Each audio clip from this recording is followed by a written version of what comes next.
तस्य धीमहि धियो यो नः प्रचोदयात्।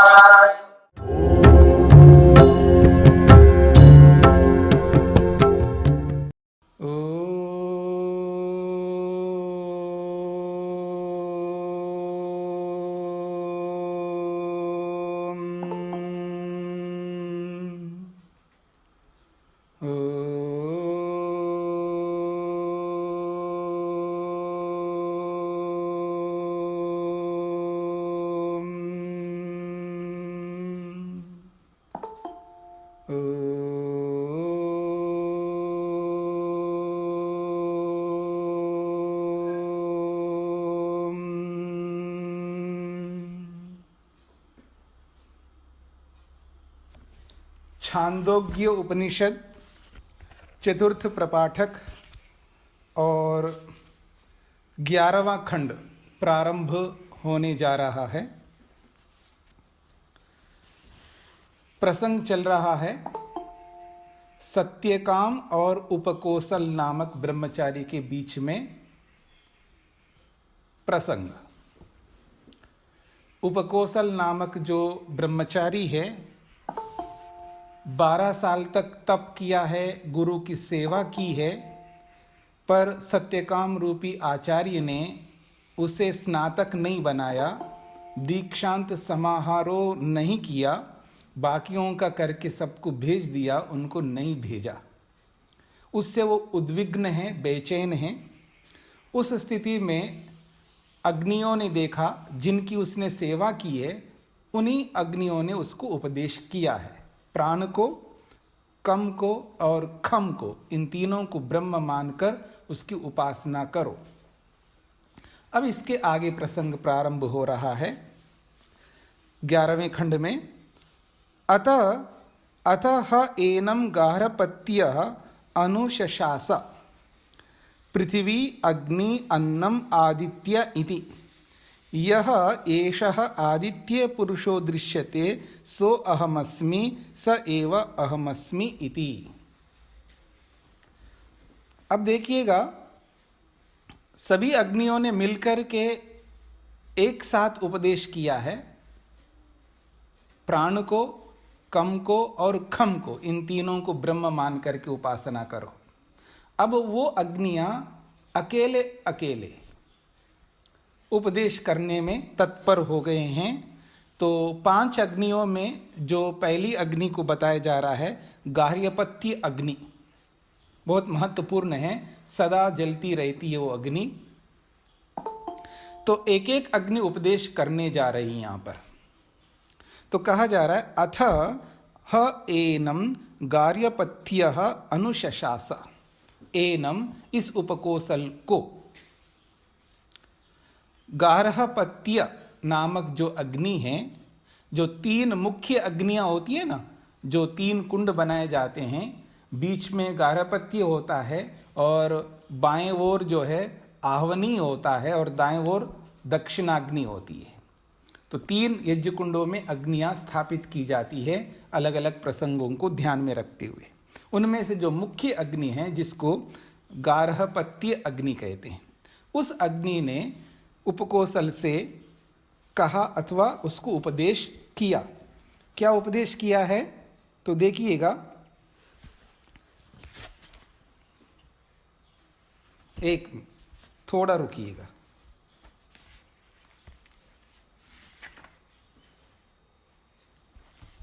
हाँ जी, पृथ्वी अग्नि अन्नम आदित्य, 4 बातें कही। पृथ्वी को, अग्नि को, अन्नम को और आदित्य को समझने का प्रयत्न करो, उनकी उपासना करो, उनका सेवन करो, ऐसा उसने उपदेश किया है। पृथ्वी, अग्नि, अन्नम और आदित्य। यह एष आदित्य पुरुषः दृश्यते। देखो उपकोसल, ये जो आदित्य यानी सूर्य में जो पुरुष दिखाई दे रहा है, पुरुष का मतलब है परम पुरुष, ब्रह्मांड का कर्ता, धर्ता, हरता, सब कुछ, जो इस आदित्य में आपको जो पुरुष दिखाई दे रहा है, सह अहम अस्मि, वही मैं हूं, मैं अलग नहीं हूं, जो वो है वही मैं हूं। यानी यहां गार्हपत्य अग्नि, तो अब भौतिक अग्नि की बात नहीं हो रही यहां पर। गार्हपत्य अग्नि में स्थित परमात्मा स्वयं उस उपकोशल से कहलवा रहा है एक प्रकार से। तो कह रहे हैं ये जो आदित्य में जो पुरुष है जो दिखाई देता है आपको, अब आदित्य में पुरुष कैसे दिखाई देगा? उस आदित्य में स्थित परमात्मा को अनुभव करना है तो माध्यम तो चाहिए, बिना माध्यम से परमात्मा की प्राप्ति नहीं हो सकती। जैसे शरीर में हम शरीर के माध्यम से परमात्मा का दर्शन करते हैं, शरीर के अंदर करते हैं, ऐसे सृष्टि के अंदर भी परमात्मा का दर्शन कर सकते हैं। तो सृष्टि के अंदर जो दर्शन है वो अलग प्रकार का दर्शन है, और अपने शरीर के अंदर जो दर्शन है वो अलग प्रकार का दर्शन है। आपने सत्यार्थ प्रकाश पढ़ी हो और नहीं पढ़ी हो तो दोबारा पढ़िए, अगर ध्यान में नहीं है तो फिर उसको और ध्यान से पढ़िए। 7वां समुल्लास प्रारंभ में परमात्मा का जो प्रत्यक्ष है उस प्रसंग को ध्यान में रखते हुए तो 3 प्रकार के प्रत्यक्ष बताए गए वहां पर। उन 3 प्रकार के प्रत्यक्षों में पहला जो प्रत्यक्ष है वो यही है जो यहां पर जो बोला जा रहा है। तो उस आदित्य में जो पुरुष दिखाई दे रहा है उसका दर्शन जो हो रहा है वही मैं हूं जो इस गार्हपत्य अग्नि में हूं, यानी गार्हपत्य अग्नि मैं स्वयं हूं। स एव अहमस्मि इति, इसलिए वो और मैं अलग नहीं है, वो और मैं एक ही हूं, ऐसा वो उपदेश कर रही है अग्नि। देखिएगा पीछे भी आपने दिशाओं को ब्रह्म मान करके ये अलग अलग 4 कलाओं के रूप में जो प्रस्तुत किया है, साधारण सी बात लगती है ना। यहां पर भी पृथ्वी, अग्नि, अन्नम और आदित्य, इनको ब्रह्म मान करके उनकी उपासना करो। इतने से वो ब्रह्मविद कैसे बन जाएंगे, ऐसा आपको लगता होगा। बहुत महत्वपूर्ण बात है। ये उनको उपदेश दिया जा रहा है जो इंफॉर्मेशन जिन्होंने गेन कर लिया है, इंफॉर्मेशन का स्रोत उनके पास आ चुका है, शब्दों के माध्यम से जान चुके हैं। हम लोग भी बहुत कुछ जान चुके हैं, पर व्यवहार में कौन करेगा? मेरी बात को समझने का प्रयत्न करना। आप में से कोई है जो म्यूट नहीं किया है? हाँ जी। तो जानकारी तो बहुत है आपके पास में, मेरे पास में, सबके पास में, पर उसको फॉलो कौन करेगा? उसका अनुकरण कौन करेगा? उसको व्यवहार में उतारेगा कौन? हम ही में से कोई उतारेगा? तो हम लोग उतारते नहीं, इसलिए पहुंच नहीं पाते हैं, और जो उतारते हैं व्यवहार में वो पहुंच जाते हैं वहां तक। बस इतनी सी बात है। जैसे महर्षि स्वामी दयानंद सरस्वती जी को चूहे को देख करके विवेक हो गया, वैराग्य भी हो गया, और हमें नहीं हो रहा है। छोटी सी बात है। किसी को देख करके वैराग्य होता है, बूढ़े व्यक्ति को देख करके वैराग्य होता है। किस किस को क्या नहीं होता है? जो बड़े बड़े महापुरुष हुए हैं, ऋषि हुए हैं, क्योंकि जो बात समझ में आती है उसको तुरंत वो व्यवहार में उतारते हैं, उसको प्रैक्टिकेबल बना देते हैं, क्रियात्मक बना देते हैं, और क्रिया रूप में धारण कर लेते हैं। इसलिए वो बहुत महान बन गए, आगे बढ़ गए, और उनकी शिक्षाओं को हम पढ़ करके उसमें चलने का प्रयास कर रहे हैं हम लोग। ठीक है जी, देखता हूँ, विचार करता हूँ, सोचता हूँ, करूँगा जी, इन स्थितियों में हम लोग जी रहे होते हैं। तो बातें बहुत साधारण सी लगती है, लेकिन जब व्यवहार में उतारते हैं ना तो साधारण सी नहीं होती वो बातें, बहुत महत्वपूर्ण होती है। वही हमसे नहीं होता है। मैं ये नहीं कहना चाह रहा हूं कि किसी से नहीं हो रहा है, वो प्रतिशत के रूप में तो है ही। किसी को कोई कितनी मात्रा में कर रहा है, कोई कितनी मात्रा में कर रहे हैं, लेकिन वो जो हमारी मात्रा, मेरे सहित हम सबकी बात कर रहा हूं मैं, हमारी जो मात्राएं हैं वो बहुत कम है। जितनी होनी चाहिए उतनी नहीं है मात्रा, इसलिए हम लोग यहीं पर लटके हुए हैं बीच में, न घर का और न घाट का, ऐसा वो स्थिति हमारी है। कोई आगे है, कोई पीछे है, कोई कहीं है, वो एक अलग बात है। तो इन बातों को लेकर के लोग कितनी गंभीरता से उसको स्वीकार करते हैं और आगे बढ़ते हैं और ब्रह्मविद बन जाते हैं। तो वही बात यहाँ पर हो रही है कि उसको आदित्य में जो पुरुष आपको नजर आ रहा है ना, वही पुरुष मैं हूं, ये गार्हपत्य अग्नि कह रही है। और वो और मैं अलग से नहीं है, दोनों एक ही है, ये इसका अभिप्राय है। आगे बढ़ते हैं। अब कहा जा रहा है, सह यह एतम एवं विद्वान उपास्ते अपहते पापकृत्याम लोकी भवति सर्वम आयुः एति ज्योक जीवति न अस्य अवरपुरुषाः क्षीयन्ते उपवयं तं भुञ्जामः अस्मिन् च लोके अमुष्मिन् च यह एतम एवं विद्वान उपास्ते।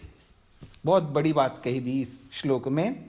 सह यह, वह जो कोई भी व्यक्ति, हम में से, एतम एवं, इस विषय को, एवं इस प्रकार से, हम में से कौन, विद्वान,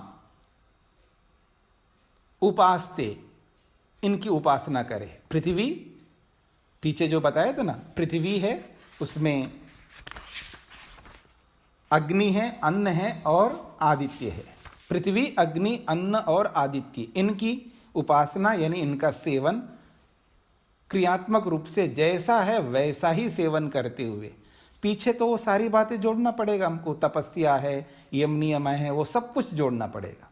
वो सारा का सारा जो आधार है, जो यहाँ तक पहुँचने का, उस आधार के साथ इनका सदुपयोग जब हम करेंगे तब क्या होगा, अपहते पापकृत्याम, पाप कृत्य से वो अपहते छूट जाता है, अब वो पाप नहीं कर सकता।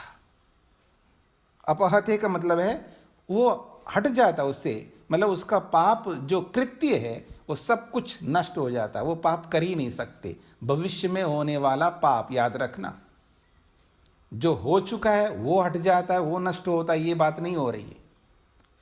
वो तो कर्म हो गया है तो उसका फल तो भोगना ही है कभी ना कभी, भले वो मुक्ति से लौट करके आकर के भोगे या इसी सृष्टि में जन्म जन्म लेते रहते हैं जाएं और फिर भोगते जाएं।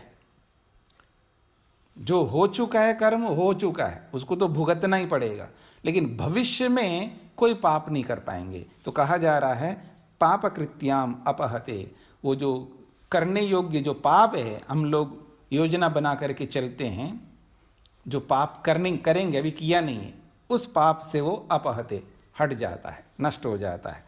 लोकी भवती, वो लोकी बन जाता है। लोकी का मतलब है लोक को जीतने वाला बन जाता है, क्योंकि पृथ्वी को भी, अग्नि को भी, अन्न को भी और आदित्य को, इन सबको जीत लेता है वो।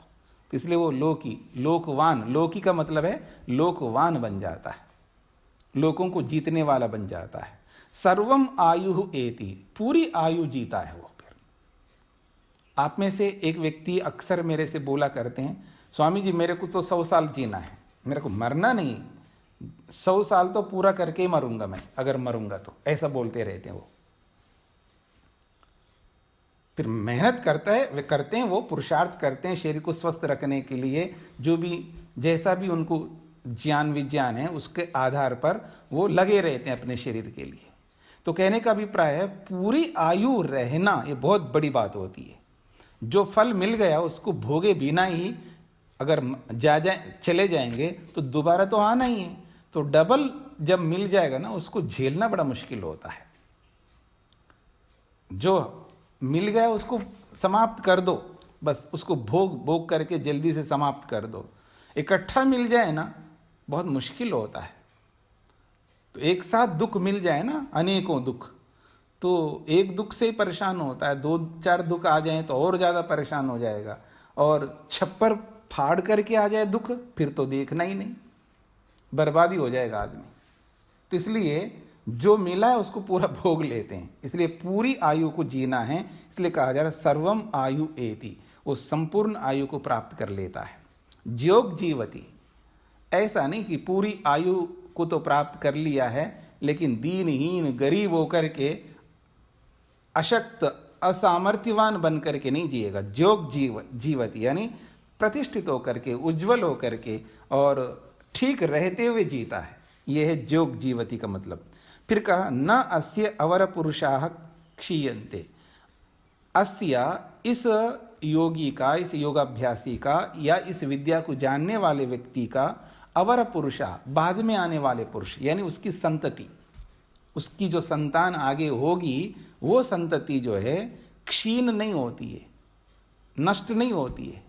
आप देखेंगे एक बार मेरी ओर कि जो चाइल्ड हॉस्पिटल्स होते हैं ना, बड़े बड़े हैं भारत में, चाइल्ड हॉस्पिटल्स में जाकर के देखिएगा जो बच्चे पैदा हो रहे होते हैं, कैसे पैदा हो रहे हैं, हे भगवान, आश्चर्य होता है। किसी का वेट बहुत कम है, कोई 7 महीने में बाहर आ गया, कोई कैसा है उसका शरीर है, कैसे अंग है, मतलब ऐसा लगता है कि हो क्या रहा है। और जो आपके भी पोते पोतियां जो भी होते हैं, नहीं अभी तो कहाँ उम्र है हमारी शादी करने की, अभी तो सेटल होने दो, अभी तो मेरे को बैंक बैलेंस अच्छा बन जाओ और गाड़ी भी आ जाए, कुछ फ्लैट व्लैट ले लें और कुछ बिल्कुल सेटल हो जाएं, 35 साल तक पहुंच जाएं, उसके बाद करेंगी या करूँगा, 40 साल तक पहुंच जाऊं फिर करूँगा, गया बस हो गया कल्याण। फिर बच्चे तो इसी तरह आ जाएंगे। कई बार हमारे सामने ऐसे आ जाते हैं तो उनको मैं ज़रूर बोल देता हूँ, एक काम करना, शादी करने से पहले चाइल्ड हॉस्पिटल जा कर के घूम करके सब बच्चों को देख करके फिर आना।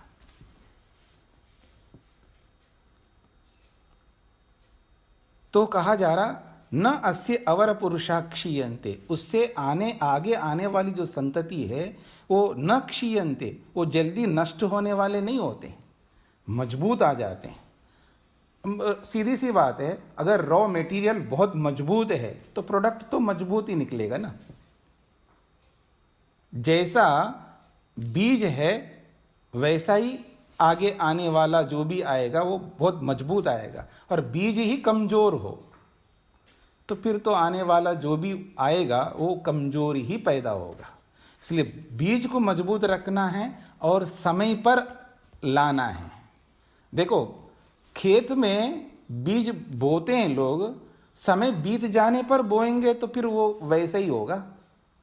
मेरी बात को समझने का प्रयत्न करना, मतलब किसान जो है, समझदार किसान जो है, जो जिसको एग्रीकल्चर के बारे में नॉलेज है, चाहे परंपरा से हो या उस विद्या को पढ़ कर के उसमें उतारा हो, तो वो जानता है कि किस मौसम में कब वक्त होता है, टाइम होता है, उस समय आने पर ही उस कार्य को करना पड़ता है।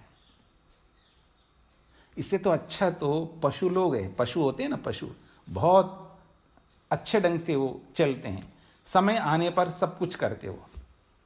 सोने का समय आता तो सोते हैं, खाने का समय आता है तो खाते हैं, जागने का समय आता है तो जागते हैं, बच्चे कच्चे पैदा करने का जब समय आता है तब वो करते हैं।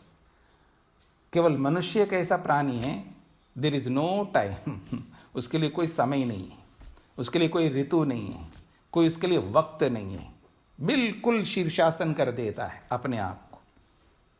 किस लिए? छोटे मोटे स्वार्थों को, जो भी स्वार्थ होते व्यक्ति के, उनको ध्यान में रख करके उसी के अकॉर्डिंग जीता है। मतलब उन सबको अपने अकॉर्डिंग नहीं बनाता है, अपने आप को उनके अनुसार बना करके जी रहा होता है। बड़ा मुश्किल होता है आदमी इस तरह का जब जीता है तो उसका जो जीवन चलता है। इसीलिए दुख सताते हैं, बाहर के दुख नहीं। बाहर तो वो क्योंकि अच्छा पढ़ा लिखा है या जो भी व्यापार करता है, जो भी है, बाहर के भौतिक ऐश्वर्य तो प्राप्त कर लेगा, अच्छा बढ़िया, लेकिन आंतरिक ऐश्वर्यों के ना होने से जो दुख प्राप्त होते हैं, याद रखना, अविद्या से जितने दुख प्राप्त होते हैं उतने दुख जो है भौतिकता से नहीं प्राप्त होते हैं। उसका तो इंतजाम हम कर लेते हैं, लेकिन अविद्या से जो दुख मिलते हैं ना वो भयंकर होते हैं, उसको झेलना बहुत मुश्किल होता है। तो इसलिए आध्यात्मिक दुख जो बहुत भयंकर होते हैं उनसे बचने के लिए वक्त, टाइम जो होता है उसके हिसाब से चलना पड़ता है। नेचर को कोई भी नेचर का उल्लंघन नहीं कर सकता है। नेचर तो नेचर ही होता है, जितना उसका उल्लंघन करेंगे उतनी हानि उठा लेंगे। तो यही कहा जा रहा है अवर पुरुषः न क्षीयन्ते, उसके आगे आने वाली जो संतति है वो क्षीणहीन वीर्य या दीनहीन ऐसे पैदा नहीं होंगे, और ना ऐसा पैदा होकर के जल्दी समाप्त होंगे। वो सशक्त, सबल, सामर्थ्यवान पैदा होंगे और पूर्ण आयु तक जीते रहेंगे। ये इसका अभिप्राय है। फिर कहा वयम तम उपभुंजामा, उप जो है उपसर्ग है, भुंजामा के साथ लगेगा, तो कहते हैं वयम तम उपभुंजामा अस्मिन च लोके अमुष्मिन च लोके। जो व्यक्ति इन चार चीजों को, पृथ्वी, अग्नि, अन्न और आदित्य, इन चारों को ब्रह्म मान करके उनकी उपासना करता है, उनका सदुपयोग करता है, ऐसे तम उस व्यक्ति को, वयम हम लोग, यानी है तो गार्हपत्य अग्नि है लेकिन बहुवचन में वो आदर के रूप में बोला जा रहा। मैं को मैं भी बोल देता हूँ, नहीं तो हम ऐसा बोलते, हमारे ना, तुम चलो हम हमारे ऐसा बोलते हैं। हमारे का मतलब हम कौन, बहुत सारे लोग हैं, अकेला ही है, लेकिन एक व्यक्ति भी अपने लिए हम का प्रयोग करता है। ऐसे ही ये गार्हपत्य अग्नि कह रही है वयम यानी मैं या हम, उपभुंजामः उसका पालन करेंगे।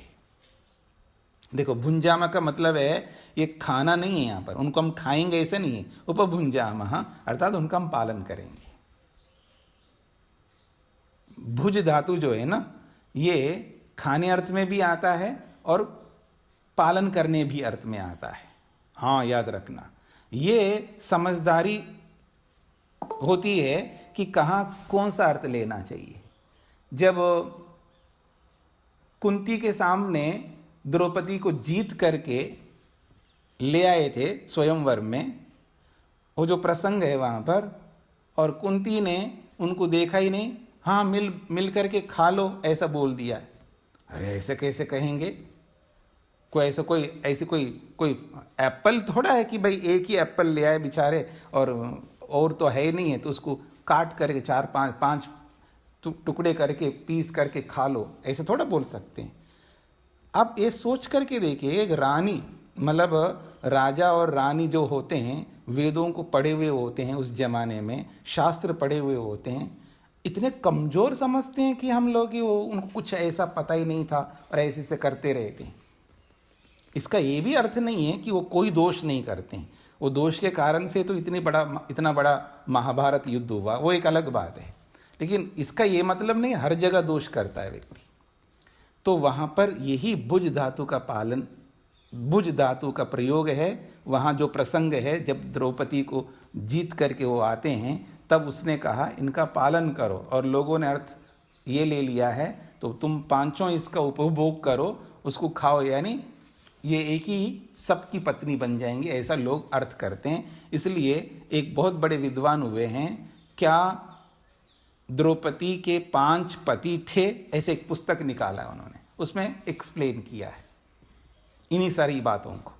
तो खैर आगे बढ़ते हैं। तो यहाँ पर भी कहा जा रहा है हम जो है उस व्यक्ति का पालन करते हैं जो इन 4 चीज़ों को ब्रह्म मान करके उनकी उपासना करता है, उनका सेवन करता है, ऐसा गार्हपत्य अग्नि कह रही है। और अस्मिन लोके, इस लोक में भी, और अमुष्मिश्च, और परलोक के लिए भी, दोनों लोकों के लिए हम उसके लिए जिम्मेदारी लेते हैं, क्योंकि वो बहुत बड़ा व्यक्ति है जो इन 4 चीज़ों की उपासना करता रहा अथवा इनका उपयोग किया है। तो इस लोक में भी उसका पालन करेंगे और भविष्य में आने वाले अगले योनि में, यानी अगले जन्म में भी, अमुष्मिन का मतलब होता है परजन्म, स्वर्ग में भी उसका पालन पोषण बहुत अच्छे ढंग से करेंगे। यह एतम एवं विद्वान उपासते, कौन है वो, जो ऐसा विद्वान हो जो एतम इस विषय को, 4 तत्वों वाले इस विषय को अपना करके उपासते उपासना करता है। ये इसका अभिप्राय है। तो ये खंड पूरा हो गया, 12वां खंड।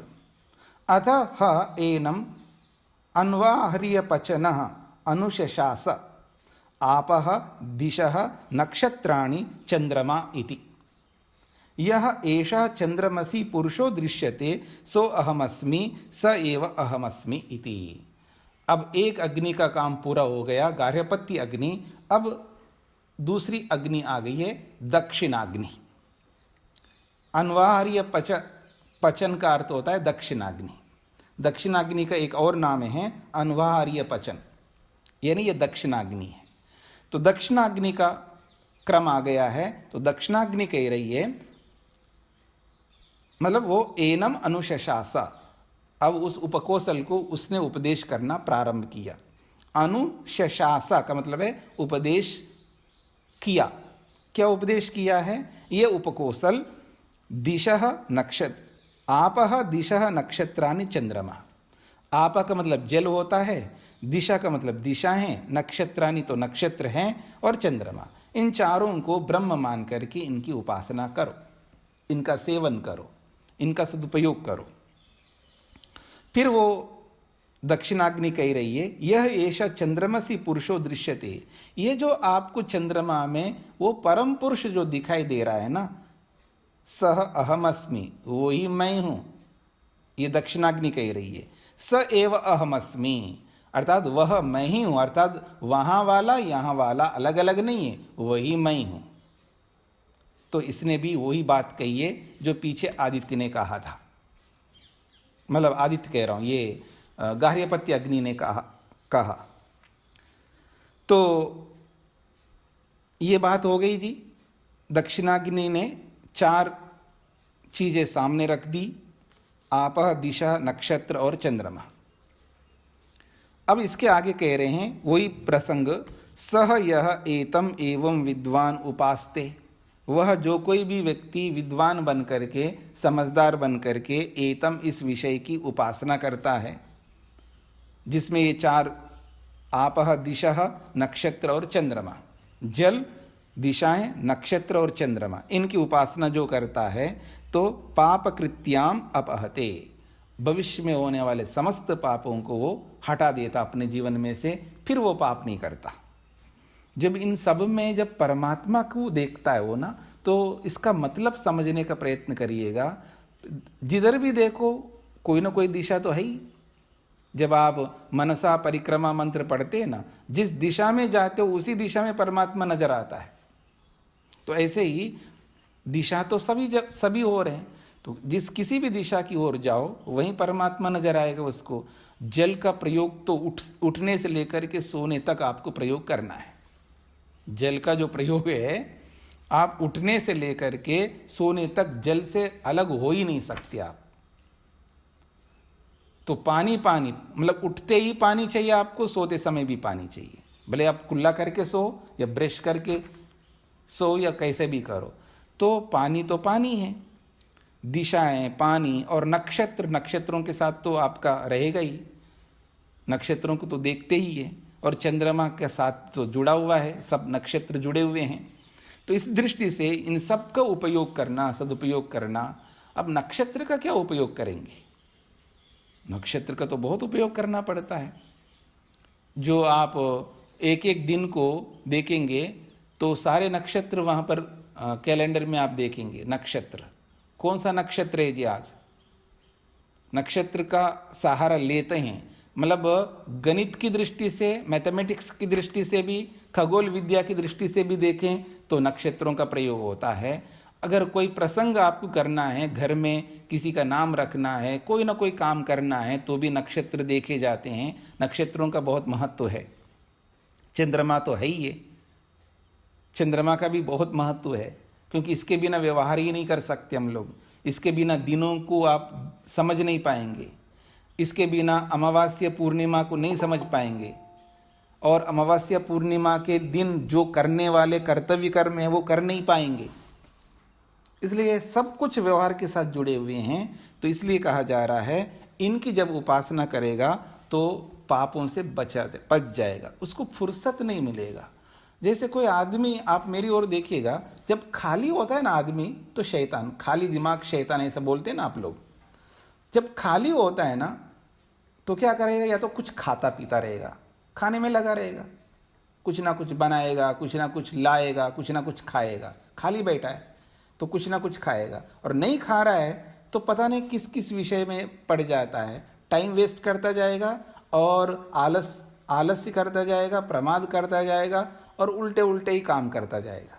खाली है। और कोई बिल्कुल लगा हुआ रहता है ना किसी चाहे वो बिजनेस में लगा हुआ है या नौकरी में लगा हुआ है या किसी न किसी एक विशेष काम में जब लग जाता है ना तो उसको फालतू की चीज़ों में टाइम बिता नहीं सकता, उसके लिए टाइम नहीं है बेकार के फालतू की चीज़ों में, इसलिए वो थोड़ा बचा रहता है। इसलिए आदमी को खाली नहीं रहना होता है। आप ये नहीं समझना, रिटायरमेंट जो है एक जगह से रिटायर होकर के दूसरा काम लेना पड़ता है, खाली किसी को नहीं रहना, याद रखना। इसलिए खाली जो रहेगा तो परेशान रहेगा वो जीवन में। एक ओर से रिटायरमेंट ले लो, दूसरा एक नया काम ले लो। नया काम का मतलब नौकरी दूसरी कर लो, ये नहीं कह रहा हूं मैं। एक व्यापार को छोड़ करके दूसरा व्यापार शुरू करो, ये मेरा अभिप्राय नहीं है। उधर से रिटायरमेंट ले लो, फिर इधर वानप्रस्थ वाला काम ले लो, पढ़ने पढ़ाने का काम ले लो, आगे बढ़ने का काम ले लो। इसमें टाइम ही कम बचा हुआ है वैसे भी, तो इसलिए बहुत कुछ काम करने हैं हमको, बहुत कुछ पढ़ना है, समझना है।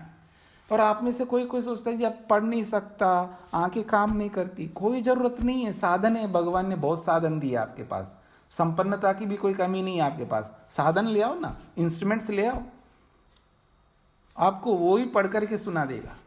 हाँ, अब कोई कहेगा मेरा कान ही काम नहीं करते जी, मैं सुन ही नहीं सकता है। कोई बात नहीं, देख, जो जिसके कान नहीं काम करते उसको दिखाई देता है, जिसको दिखाई नहीं देता उसके काम करते हैं। मतलब भगवान ने कोई ना कोई एक अल्टरनेटिव साधन दे देता है उसको, उससे उपयोग ले लो। बच नहीं सकते यार, मतलब विद्या को पढ़ने से या अच्छे काम करने से उससे बच नहीं सकते। क्या करूं जी, मैं ध्यान नहीं कर सकता क्योंकि बैठ नहीं सकता, लेट के करो। मतलब विकल्प नहीं है, ऐसे कामों को आप बंद नहीं कर सकते। जब खा रहे हो तो जो आदमी खा सकता है तो भगवान की भक्ति भी कर सकता है, जैसे भी कर सकता है, करेगा।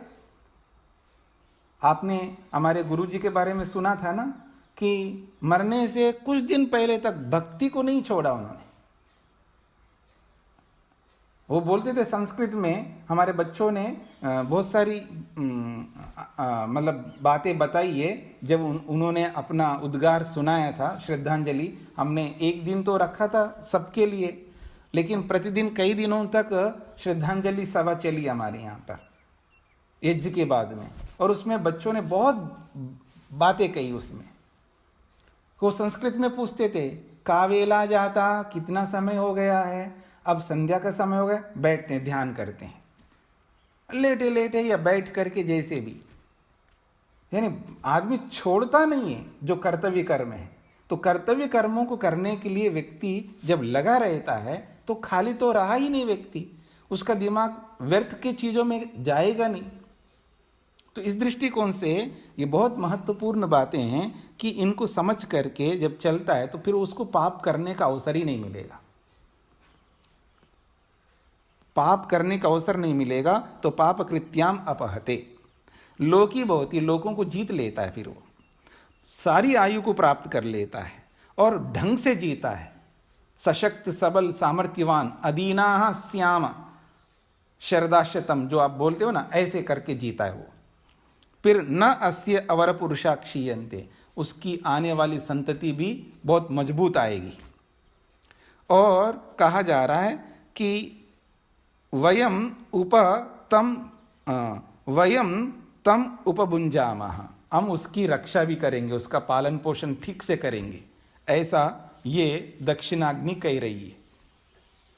और इतना ही नहीं है, इस लोक में जब तक वो जिंदा रहेगा तब तक उसका देखभाल करेंगे, उसका पालन पोषण ठीक से करेंगे, और ये शरीर छोड़ करके जब जाएगा तो स्वर्ग में भी उसको और अच्छा रखेंगे, ऐसा ये दक्षिणाग्नि कह रही है।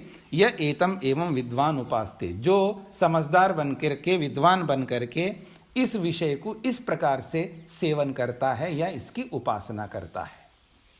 तो दो अग्नियों ने अपना अपना उपदेश दे दिया है। अब तीसरी अग्नि की बारी आ रही है। अथ ह एनम आह्वनीयः अनुशशास। आह्वनीय अग्नि जो है ये तीसरी अग्नि है। उसने उपदेश देना प्रारंभ किया। प्राणः आकाशः द्यौ विद्युत इति। उसने भी 4 बातें कही है। प्राण, आकाश, द्यौ और विद्युत, इन चारों को ब्रह्म मान करके इनकी उपासना करो।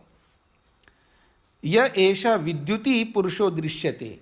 ओ आह्वनी अग्नि कह रही है ये जो विद्युत के अंदर पुरुष दिखाई दे रहा है, परम पुरुष, सह अहमस्मि, वो मैं ही हूं।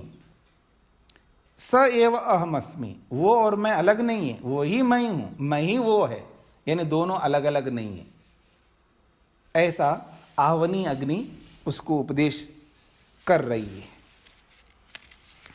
वैसा ही आगे भी बोला जा रहा है कि स यह एतम एवं विद्वान उपास्ते। जो कोई भी व्यक्ति इस विषय को इसी रूप में मान करके उपासना करता है, उनका सेवन करता है, तो अपहते पाप कृत्याम, वो पापों से छूट जाता है, आगे कोई पाप नहीं कर सकता। लोकी भवति, वो लोकों को जीत लेता है।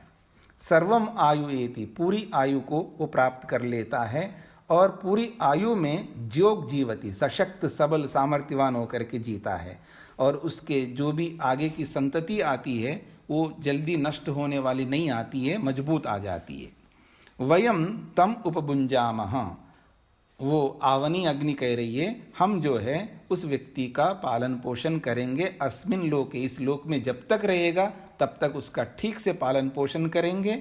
और अमुष्मिन च, और भविष्य में जब ये स्वर्ग में जाएगा तो वहाँ पर भी बहुत अच्छे ढंग से इसका पालन पोषण करेंगे। यह एतम एवं विद्वान उपास्ते, जो कोई भी इस विषय को विद्वान बन करके, समझदार बन करके इनका सेवन करता है या इसकी उपासना करता है, ये बात यहाँ पर कही गई है।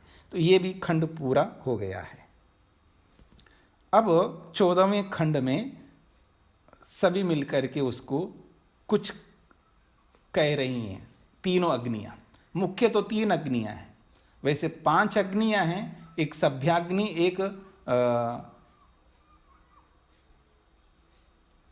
एक तो सभ्य अग्नि है, सभा में रहने वाले, हाँ जी, आवसत्य अग्नि कहते उसको। तो वो 5 अग्नियों में से मुख्य 3 ही अग्नियाँ हैं, इसलिए तीनों को लेकर के यहाँ पर इन्होंने रखा है। फिर कहा तेह ऊचुः उपकोसल एषा सौम्या ते अस्मद् विद आत्मविद्या च आचार्यस्तु ते गतिम वक्ता इत्याजगाम ह अस्य आचार्यः तम आचार्यो अभ्युवादः उपकोसला इति। तो कहा जा रहा है यहाँ पर ते ह ऊचु, वो तीनों अग्नियों ने मिलकर के ऊचु, ऊचु का मतलब है बोला। क्या बोला? उपकोसला, संबोधन के, ए उपकोसल एषा सौम्या ते अस्मद् विद आत्मविद्या।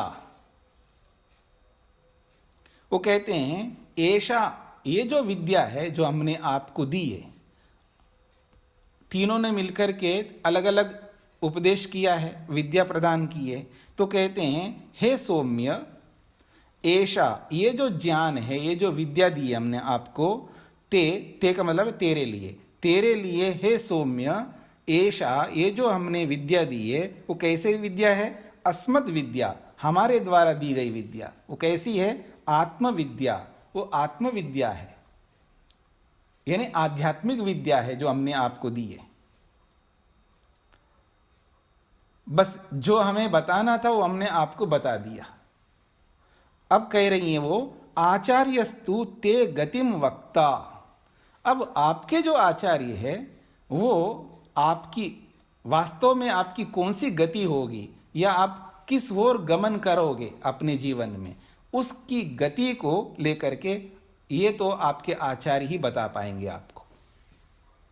क्योंकि 2 प्रकार से उपदेश दिया जाता है जी। एक तो आचार्य प्रतिदिन पढ़ा करके उपदेश करता ही रहता है, लेकिन बीच बीच में जो विद्वान आते हैं उस गुरुकुल में, उस आचार्य के पास में जहाँ विद्यार्थी रहते हैं, जो बीच बीच में अलग अलग लोग आते रहते हैं और अलग अलग उपदेश करके जाते हैं, जैसे जैसे उनका ज्ञान विज्ञान होता है, जिस रूप में उनका ज्ञान होता है, वो लोग बीच बीच में आकर के ज्ञान विज्ञान दे करके जाते हैं। तो ठीक उसी प्रकार से ये जो अग्नियां हैं तीनों ने अपने ढंग से उनको उपदेश दे दिया है। अब वो कह रही हैं तीनों मिलकर के, हमने जो विद्या हमारे पास थी आत्मविद्या वो आपको दे दी। आचार्यस्तु, अब जो आपके आचार्य हैं, ते गतिम वक्ता, आपकी कौन सी गति होगी या आप किस ओर गमन करोगे, किस रास्ते पे चलोगे, ये तो हम नहीं कह सकती हैं, वो तो आपकी आचार्य ही बताएंगे। ऐसा वो तीनों अग्नियों ने उसको बोला। अब इसका अर्थ क्या लेंगे, वो अपने आप को समझा लिया उसने, उसको जो भी बोध हो गया है सेवा करके, तो मेरे को जितना जानना तो जान लिया, अब मेरी वास्तव में कौन सी गति होगी ये तो मेरे गुरुदेव ही कहेंगे, ऐसा इसका अभिप्राय है। तो कहा जा रहा है आजगाम ह अस्य आचार्य, अस्य इस उपकोसल का जो आचार्य है, आजागमा का मतलब है पहुंच गए। वो बाहर गए थे ना, जब उसकी पत्नी ने उसको कहा था तो उनको अनसुना करके वो किसी काम से बाहर चले गए थे। अब वो आजगामा, वो आ गए वापस अपने गुरुकुल में लौट के आ गए। तम आचार्य अभ्युवाद, और उपकोसल को जैसे ही आचार्य ने देखा तो उसके मन में आ गया, कमाल है, ये जाते समय जिस रूप में आग बगूला हो रहा था अब बिल्कुल बदल गया, बिल्कुल बदल गया वो। तो कह रहे हैं अभ्युवादा उपकोसला, हे उपकोसल, ऐसा कह करके उसको संबोधित किया। देखने से पता लग जाता है कि कभी कभी जो आदमी किसी कारण से गुस्से में आ जाता है अथवा अपना आपा खो बैठता है, लेकिन उसको हम लोग समझदार मानते हैं। अपने बेटे को कौन खराब बोलेगा, कोई भी माँ मेरा बेटा बहुत खराब है ऐसा तो नहीं बोलेगी, मेरा बेटा बहुत अच्छा है जी, मेरी लड़की भी बहुत अच्छी है, मेरा लड़का भी बहुत अच्छा है, ये करते हैं वो करते हैं, कुछ ना कुछ बताएंगे, उसकी अच्छाई ही बताएंगे। कोई कोई होंगे जो बहुत ढीठ होगा बच्चा, तो उसके लिए तो ज़रूर बोल सकते हैं, लेकिन आम तौर पर कोई भी अपने बच्चे की प्रशंसा ही करेंगे। तो पता लगता है बच्चे कैसे हैं, क्योंकि रात दिन आपके साथ ही रहते हैं। तो ठीक इसी प्रकार से आचार्य भी पहचान रहा है उस उपकोसल को। जाते समय तो ये बिल्कुल गुस्से में था, ऐसा था, अब जैसे ही उसको देखा तो उसको पता लग गया कि ये बदल गया, इसको कुछ मिल गया, ऐसा उनको प्रतीत हो गई। इसलिए उसको बुलाता है, उसको कहता है, हे उपकोसल। अब क्या कहता है आगे देखिएगा। तो जैसे उसने आचार्य ने उसको संबोधित किया है, पुकारा है, तो अब वो उत्तर देता, भगवा इति ह प्रतिशुश्रावा। उसने, हे भगवान कहिए, हे आचार्यवर बताइए, आप मेरे को बुला रहे हैं, बताइएगा आप क्या कहना चाहते हैं। ऐसे वो विनय पूर्वक प्रत्युत्तर देता है। अब वो आचार्य क्या कहते हैं देखिएगा, ब्रह्मविद इव सौम्य ते मुखम भाति। कितनी बड़ी बात कही है, हे सौम्य ते मुखम, तेरा जो मुख जो है मेरे को दिखाई दे रहा, तेरा जो चेहरा है ऐसा दिखाई दे रहा है जैसे कि ब्रह्मविद इव, मानो ब्रह्मविद जो होता है उसके समान आपका चेहरा दिखाई दे रहा है। कितना बदल गए देखिएगा, क्या शिक्षा ली होगी, क्या उसको समझ में आ गया होगा। इतने साल रह करके जो सीखा है ना, उसको उसने जुगाली नहीं किया था ना, इसलिए गुस्से में आया था उसने। जुगाली समझते हैं ना आप लोग, गाय जो है ना बहुत चालाक होती है इस दृष्टि से कि खूब पेट भर देती है, जितना खाना खाती जाती, बस खाती जाती है, फिर खाने के बाद बैठ करके वो जुगाली करती रहती है उसको। ठीक है ना, आप में से भी हैं कुछ लोग, खाते रहते बाद में बैठ करके जुगाली करते रहते हैं। ठीक है जी, तो गाय जैसा करती है ना, वैसे ही हमको जब करना होता है तब कर नहीं पाते हैं। मतलब इंफॉर्मेशन इकट्ठी करते रहते हैं, इकट्ठे, इसको भी बताइए, वो भी बताइए, वो उस मंत्र के बारे में बताइए, इस मंत्र के बारे में बताइए, इसको भी सुनाइए, हमको अच्छा लगा, उसको भी बताइए, पूछते रहते। तो इन्फॉर्मेशन तो इकट्ठा करते जा रहे हैं, लेकिन जुगाली कब करोगे उसका? लेकिन जो करेगा ना वो पाएगा। तो यही बात है यहाँ पर। उसने 12 साल लगा के, मतलब छोटा बच्चा तो नहीं था, वो बड़ा ही था, पढ़ा लिखा था, सब कुछ पढ़ लिया था, लेकिन विशेष रूप से उसके पास रह करके वो कुछ और विशिष्ट पाना चाह रहा था। तो जो 12 साल तक उसने जो गेन किया है, जो प्राप्त किया है आचार्य से, उसको जुगाली नहीं किया था, इसलिए गुस्से में आकर के परेशान हो रहा, अनशन कर लिया उसने, खाना पीना ही छोड़ दिया है। कमाल की बात है। लेकिन जब उसको समझ में आ गए, सात्विकता को उभार लिया उसने बैठ करके, क्योंकि अब जब कोई विकल्प नहीं होता ना सामने, व्यक्ति के सामने, ये भी याद रखना आप, जब व्यक्ति के सामने कोई विकल्प नहीं होता है ना, वो क्या करेगा? कर डालेगा। हाँ, जब तक विकल्प दिखाई देते ना, ऑप्शंस, फिर आदमी का जो दिमाग है ना, मैं एक बात कहा करता हूं, जब व्यक्ति विकल्पों में मन को ले जाता है ना, तो समझ लेना वो कुछ नहीं कर पाएगा। कुछ नहीं कर पाएगा मतलब विशेष कुछ नहीं कर पाएगा। सामान्य तो रोज कर रहा है, मतलब खाना पीना, व्यापार करना, या नौकरी करना है, या पढ़ना है, लिखना है, स्वाध्याय करना है, ध्यान करना है, अग्निहोत्र करना है, जो भी है हम सभी कर ही रहे हैं ना। सामान्य रूप से सभी लोग करते जा रहे हैं। कौन खाली बैठता है? अपने ढंग से कुछ ना कुछ तो करता ही रहता है व्यक्ति, लेकिन विशेष रूप से जो करना है ना, वो नहीं कर पाता है।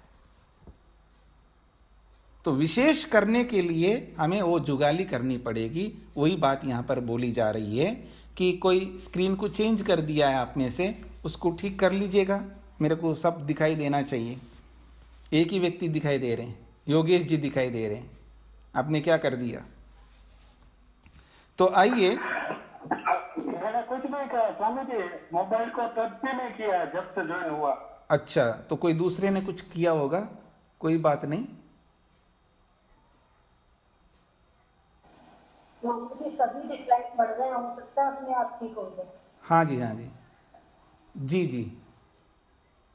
तो आइए, तो कहा जा रहा है कि ब्रह्मविद इव सौम्यते मुखम भाति। हे सौम्य, हे उपकोसल, तुम्हारा जो चेहरा है ना, वो ऐसा दिखाई दे रहा है जैसे ब्रह्मविद बन गए हो।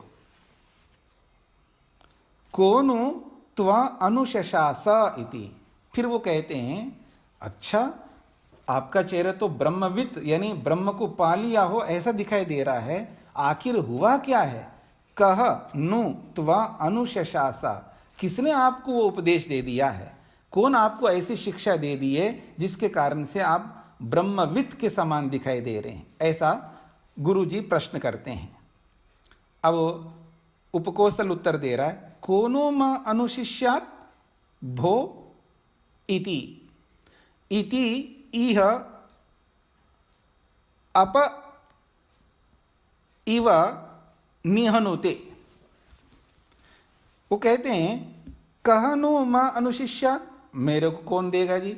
जैसा होता है ना, कई बार हम लोग, हाँ मेरे को कौन बताने वाला है, आप ही तो है, उसका अभिप्राय ही होता है। आचार्य तो आप हो, आपने तो शिक्षा दी नहीं मेरे को।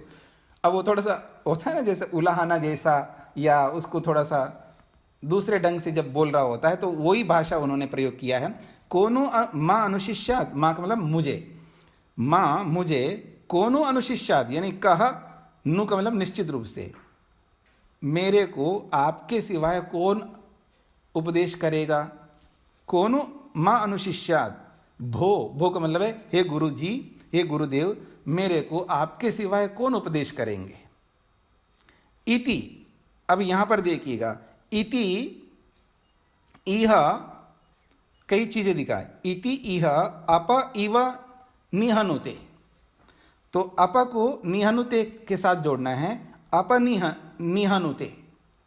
और इव का मतलब है समान। मानो जैसे कोई चीज आपको किसी ने दे दिया है, मान लीजिएगा, और दे दिया है तो आपको किसी दूसरे ने पूछा है, कुछ दिया हुआ लगता है, नहीं कौन मेरे को देगा, ऐसा करके आप छुपा लेते हैं ना, छुपा लेते हैं आप उसको।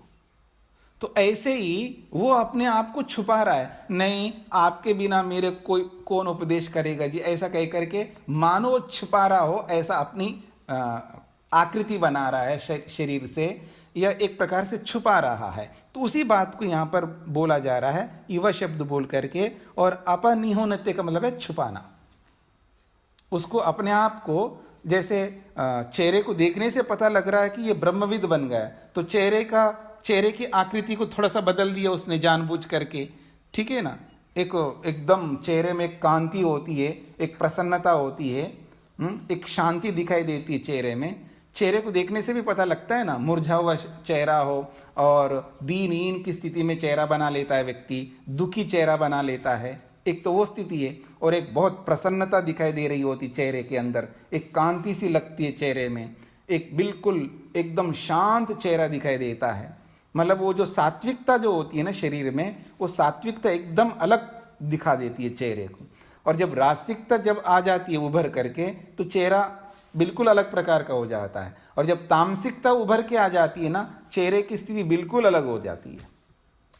जैसे सोते वक्त या तंद्रा की स्थिति में, निद्रा की स्थिति में, जैसे ऊँघने लगता है ना व्यक्ति, तब उसके चेहरे को देखिएगा तो आपको पता लगेगा कि तमोगुण उभरा हुआ होता है। तो तमोगुण की स्थिति में उसके चेहरे में बिल्कुल स्थितियां अलग दिखाई दे रही होती, चेहरा अलग ही बन जाता है उसका। जब गुस्सा कर रहा होता है और कुछ ऐसा रजोगुण को उभार लिया होता है, तो चेहरे में अलग कृतियां बनती रहती, चेहरे के जो एक्सप्रेशंस है और चेहरे की जो स्थिति होती है वो बिल्कुल अलग प्रकार से दिखती है। और जब सात्विकता उभरी हुई रहती है ना, जब आप उपासना करते हैं, ध्यान करते हैं, जब जानबूझ करके सात्विकता को आप उभार लेते हैं, चाहे प्रातःकाल हो या सायंकाल हो, तब चेहरे की स्थिति एक अलग प्रकार की होती है। तो उसके चेहरे को देखते ही पता लग गया था गुरु जी को, लेकिन वो कह रहा है कि मुझे आपके सिवाय कौन सिखाने वाले हैं, ऐसे बोल करके अपने आप को वो छुपा रहा हो, मानो वो छुपा रहा हो, ऐसा करता है। तो इसी बात को यहाँ पर दिखाया है, अप इवन निहनुते। इह उस स्थिति में अप इव निहनुते, मानो वो अपने आप को छुपा रहा हो, ऐसा उसने किया है। तो फिर कहते हैं इमे नूनम ईदृशा अन्यादृशा इतिह अग्नि अभ्युदे। वो कहते हैं इमे का मतलब है जो अग्नियां थी ना, 3 अग्नियां, वो तीनों अग्नियों की ओर संकेत कर रहे हैं कि इमे नूनम ईदृशा अन्यादृशा इतिह अग्नि अभ्युदे। गुरु जी कह रहे हैं अच्छा ये जो अग्नियां हैं ना तीनों, इशारा करते हुए इमे का मतलब ये जो 3 अग्नियां हैं, अच्छा ऐसा लगता है कि आपको इन तीनों अग्नियों ने तो उपदेश नहीं किया है, ऐसा इशारा करते हुए उन्होंने बोला है। तो ये कहना चाह रहे हैं इमे नूनम मतलब निश्चित रूप से, नूनम निश्चित रूप से, इमे ये जो अग्नियां हैं तीनों, ईदृशा इस प्रकार का उपदेश दिया है जिस कारण से आपका चेहरा चमक रहा है। ईदृशा अन्यादृशा मतलब है सामान्य लोगों से भिन्न स्थिति में आपका चेहरा दिखाई दे रहा है। इति इस प्रकार से, यह अग्निन अभ्युदे, अग्नियों की ओर संकेत करते हुए अभ्युदय कहा है, ऐसा यहां पर बोला है, वो संकेत किया है। किम नु सौम्या किला ते अवोचन इति, ऐसे बोल करके फिर वो बोलते हैं किम क्या, नु निश्चित रूप से, हे सौम्य, किला ते अवोचन इति, क्या इन्हीं अग्नियों ने तो नहीं दिया आपको उपदेश, बोलो, ऐसा कह करके दोबारा वो बोल देते हैं। तो यहां तक हम पहुंच गए हैं। फिर वो अब उत्तर तो देना ही पड़ेगा, झूठ तो बोल नहीं सकता। थोड़ा बहुत छिपाने का प्रयास किया तो वो तो हो नहीं पाया। गुरुजी तो गुरुजी है, पहचान लिया। मतलब अग्नियों को ध्यान, क्योंकि अग्नियों की सेवा किया था उसने, इतने साल रह करके सेवा किया है, तो उन अग्नियों को अच्छी तरह वो जानता है। तो उन्हीं अग्नियों के माध्यम से ही तो उसको बोध करना चाहिए था, वो अभी तक कर नहीं पाया। जो सेवा करके जो मेहनत पुरुषार्थ किया है, उसका फल उसको अपने आप प्राप्त करना था, वो किया नहीं है, इसलिए तो उसका समावर्तन नहीं किया गुरुजी ने। गुरुजी को पता है इसको ऐसे कैसे भेजूंगा मैं, इसने मेहनत किया, पुरुषार्थ किया, इसको जो पाना था वो पा करके ही जाए यहाँ से, ये उनका उद्देश्य था गुरुजी। और इस बात को शिष्य कैसे समझ पाएगा? तो इस दृष्टिकोण से जिन अग्नियों की तूने सेवा किया है तो तू ही खुद जान लो, जो मेहनत किया, पुरुषार्थ किया, अपने आप उनसे प्राप्त कर लो जो आपने किया है। और वो अब वो करके दिखाया है। जब गुरुजी ने जब ये सब कहने के बाद भी वो उपदेश ना दे करके चले गए, तब दुखी होकर के, खिन्न होकर के, अनशन करके बैठ गया था। उसके बाद धीरे धीरे उसको समझ में आता गया है कि आखिर क्यों ऐसा मैं कर रहा हूँ, मैंने इतना मेहनत पुरुषार्थ किया है, क्या मेरे में ऐसी योग्यता नहीं कि मैं समझ सकूं? ये सब बातें मन में ला करके फिर उन अग्नियों के समक्ष बैठ करके उन्होंने जो जो सीखा है उन अग्नियों के माध्यम से उन सब को रिकॉल किया, उसने उसकी आवृत्ति की है और उसको समझ में आ गया। इसका ये अभिप्राय है।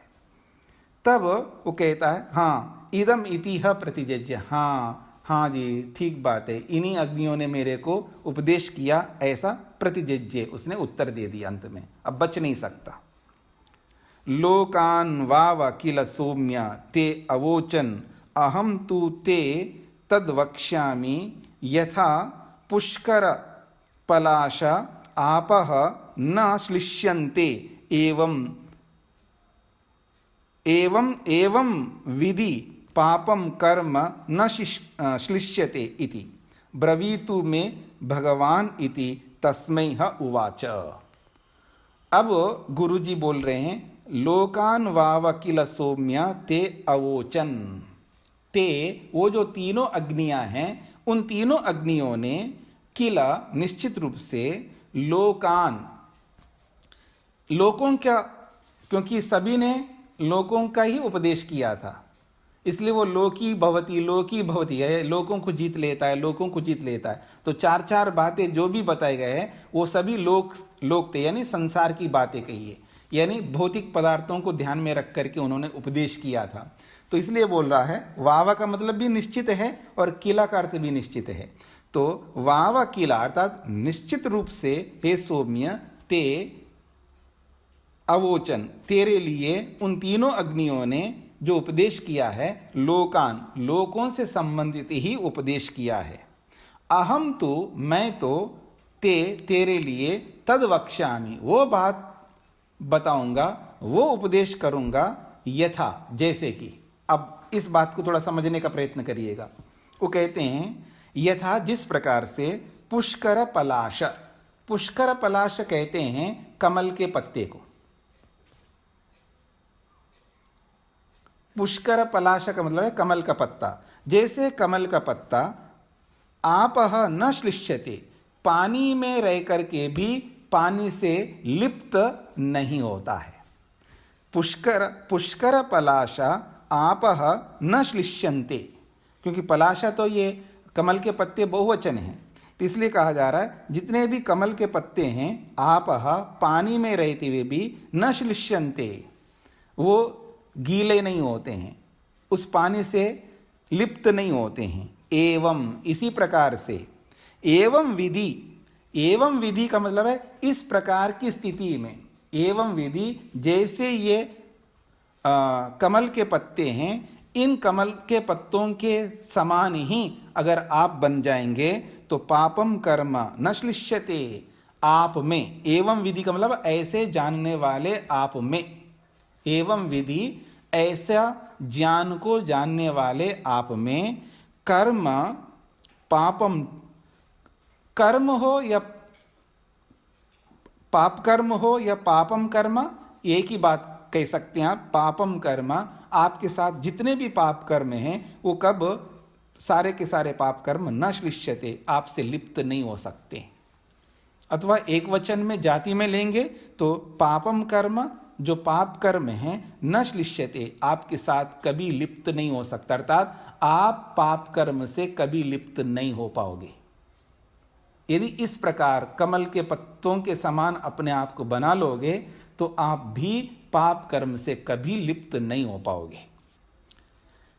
वो बात मैं बताना चाहता हूं आपको, ऐसा वो कहना चाहते हैं। जैसे कमल के पत्ते पानी में रहते हुए पानी से लिप्त नहीं होते हैं, ठीक उसी प्रकार से आगे जो मैं बताने जा रहा हूं उस बात को तुमने अपने जीवन में उतारोगे तो ऐसे जानने वाले आपसे पाप कर्म कभी लिप्त नहीं हो पाएगा, ये इसका अर्थ है। तो अब इतनी बड़ी बात गुरुजी कह रहे हैं तो उसको कौन नहीं लेगा? तो कहते ब्रवीतु में भगवान इति, हे भगवान, हे गुरुदेव, आप मेरे को जरूर बताइए। तस्मै ह उवाचा, उसके लिए फिर उन्होंने बोला, वो उपदेश दिया है, और वो क्या उपदेश दिया है वो आगे बताएंगे। तो इस प्रकार से ये भी खंड 14वां खंड समाप्त हो गया है जी। रोचक बातें हैं, लेकिन रोचक बातों के साथ में साधारण बातें लग रही हैं, लेकिन इन्हीं साधारण बातों में ही विशिष्टता छुपी हुई रहती है। कई बार जनरल बातें, साधारण सी बातें, सामान्य बात है, छोड़ो ना, क्या फर्क पड़ता है, ऐसा कई करके करके हम लोग इतने आगे बढ़ जाते हैं तो साधारण ही रह जाते हैं। मेरी बात को थोड़ा सा ध्यान दीजिएगा। हम लोग बहुत सारी बातों को सामान्य बातें, छोड़ो ना, ये तो चलता रहता है, जीवन है, साधारण सी बात है, सबको साधारण बना करके हम साधारण ही बने रहते हैं। यही साधारण बातें जो है ना, बहुत विशेष बातें हैं यदि उसको क्रियात्मक रूप में देखेंगे तो। और जब क्रियात्मक रूप नहीं देंगे तो बिल्कुल साधारण सी बातें हैं, इसमें बिल्कुल साधारण सी बात है।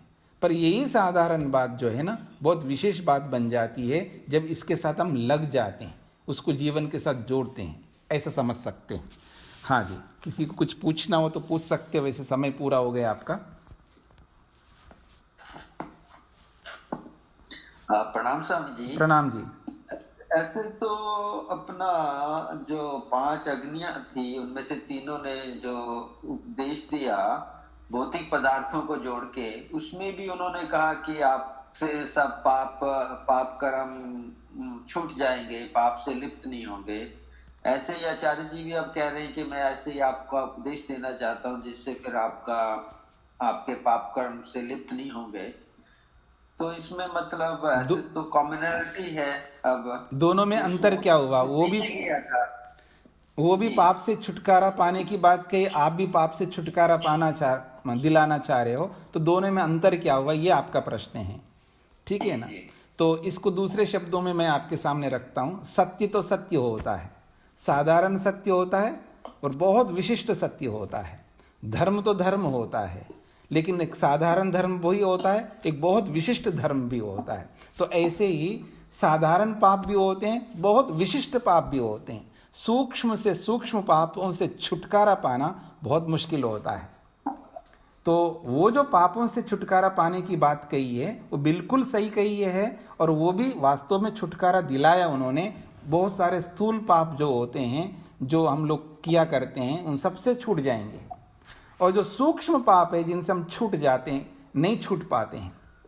जैसे हम लोग विद्यार्थियों से पूछते रहते हैं, और हम जब विद्यार्थी थे तब भी हमें से पूछा गया है आपकी उपासना कैसी रही, ऐसा आचार्य पूछते हैं। तो विद्यार्थी कहता है अच्छी रही। मेरी बात समझ रहे ना, अच्छी रही। अब ये अच्छी रही है, ये सत्य है, ये असत्य है। यदि सत्य है तो कितना सत्य है और कितना झूठ है। तो आप एक एक बात को लेकर के देखेंगे ना, तो सूक्ष्मता से देखेंगे तो बहुत सारी बातें इसमें जुड़ी हुई रहती है। अगर मैं साधारण तौर पर हाँ जी शेखर जी कैसे हो, हाँ जी मैं ठीक हूँ, कई बार हम लोग हाँ मैं बिल्कुल ठीक हूँ ऐसा भी बोल देता है व्यक्ति, ठीक है ना? तो अब उसका इन्वेस्टिगेशन करके पूरे शरीर के बारे में जब हम सोच करके जब बोलेंगे तो आप नहीं कह सकते मैं ठीक हूँ। तो सत्य होता हुआ भी वो कितना सत्य है। तो ठीक इसी प्रकार से आप स्थूल दृष्टि से भी देखें या सूक्ष्म दृष्टि से भी देखें, तो यहाँ स्थूलता और सूक्ष्मता को ध्यान में रख करके ये बातें कही गई, ऐसा समझना चाहिए। और मैं समय तो नहीं है, मैं यही पूछना चाह रहा हूँ शेखर जी, तो आप कब प्रस्थान करने वाले? कल करूंगा स्वामी जी।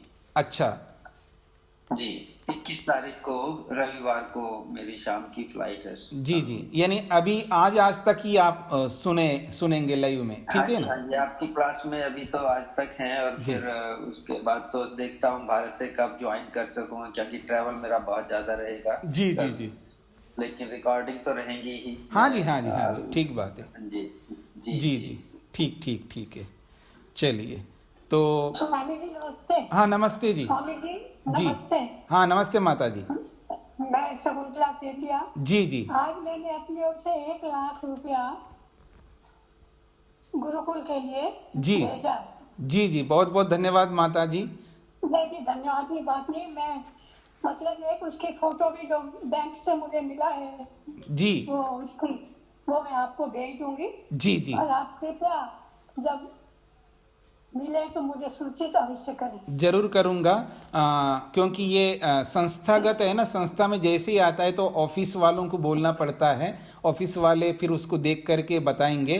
तो आज तो नहीं हो पाएगा, कल ही कर पाएंगे। आज तो नहीं होगा। जी, हाँ जी।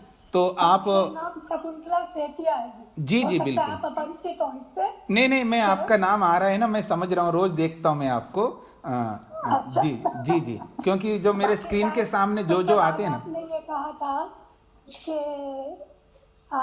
आदरणीय शेखर जी को मुझे सूचित करना है, वो तो सामने बैठे हैं, जी वो जी जी, देख रहे हैं और सुन रहे हैं। हाँ नहीं, उन्होंने नोट कर लिया है शायद जी जी जी मेरे नाम से वो भी ना परिचित हो, जी। तो उनको भी बता देती हूँ। जी जी। शकुंतला सेठिया मेरा नाम है। जी जी आप सबसे मेरे नमस्ते करती हूँ। नमस्ते, बहुत बहुत धन्यवाद। मैंने तो बिल्कुल जान लिया है आपका।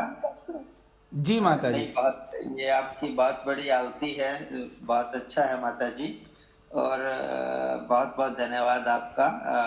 आप कहाँ से हैं माता जी, क्विकली? मैं नोएडा से हूँ।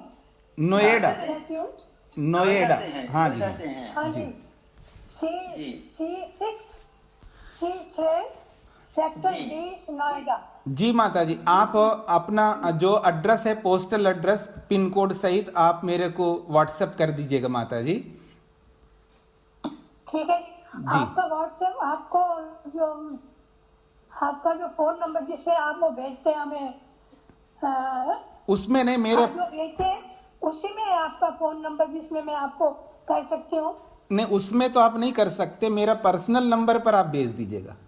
वो तो ग्रुप में पर्सनल नंबर आप मुझे देंगे तभी मिलेगा नहीं, ना? नंबर तो यही है, लेकिन उस ग्रुप में तो आप नहीं डाल सकते हैं। लेकिन जैसे ही आप मेरे नाम उसमें खोजेंगे तो मेरा आ जाएगा आपके सामने, फिर उसमें आप लिख करके भेज सकते। ग्रुप में नहीं लिख पाएंगे आप। जी जी ठीक है। जी जी स्वामी में कुछ भाई बहन पूछ रहे थे कि ये हम जो दान राशि है कहाँ भेजें, तो मैंने यही कहा कि जो अपना ट्रस्ट का अकाउंट है उसी में भेज दीजिए, ताकि उसमें सब सहूलियत उसमें अच्छा रहेगा। जी जी जी, मैंने वो डाला भी था ग्रुप में, वानप्रस्थ साधक आश्रम के नाम से पूरा डिटेल्स जो है बैंक अकाउंट डाल दिया था, फिर दोबारा डाल दूंगा, उसमें कोई बात नहीं। जी वो तो है स्वामी जी, क्या है कि दोनों इंफॉर्मेशन, कुछ भाई बहनों के पास दोनों इंफॉर्मेशन है ना, तो इसलिए भी पूछ रहे थे। हम जी। यही सुजेस्ट कर रहे हैं कि जो ट्रस्ट का अकाउंट है इनके लिए, भवन के लिए, उसी में डालते हैं।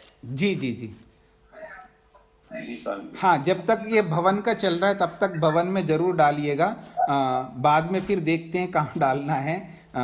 ठीक है जी। तो माता कुसुम जी कुछ बोलना चाह रही हैं। हाँ जी, मैं ये बोलना चाहती हूँ कि शकुंतला जी और मैं आर्य समाज नोएडा से जुड़े हुए हैं। जी स्वयं ये बहुत बड़ी विदुषी है और मुझे इस ग्रुप से जोड़ने वाली शकुंतला जी ही है। जी जी जी, बहुत अच्छा माता जी, आप जुड़े हैं और आप लाभ ले रहे हैं। जी जी जी जी, और इसके लिए माता शकुंतला जी भी धन्यवाद के हकदार हैं। और जब कोई भी धन्यवाद देता है तो जरूर लिया करें, उसको मना मत किया करें। धन्यवाद तो लेना ही चाहिए। हाँ जी हाँ जी हाँ ठीक है जी। जी, धन्यवाद दो और लो। हाँ जी जी कुसुम जी, बहुत बहुत धन्यवाद।